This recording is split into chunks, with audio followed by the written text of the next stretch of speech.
میرا خیال ہے کہیں پہ بیریئرز نہیں لگائے گئے، رستے جو ہیں وہ بالکل بند نہیں تھے، معمول کے مطابق زندگی بھی رواں دواں تھی، میں بھی ٹریفک سے گزری ہوں گی، آپ بھی گزری ہوں گی،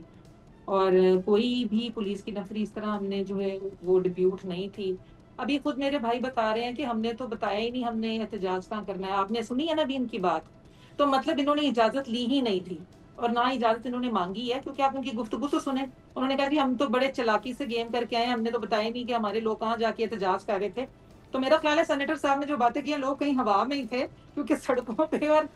گلیوں میں سے تو لوگ نہیں نکلے۔ ہوں اگر نکلے ہوتے تو کہیں نہ کہیں ہم بھی ٹی وی پہ کوئی ویڈیوز میں دیکھتے، اور یہاں پہ کے پی کی بات کروں تو وہاں بھی میرے خیال سے کوئی 100-200 کی تعداد میں لوگ تھے جو جلسے میں مسجد نظر آئے ہیں۔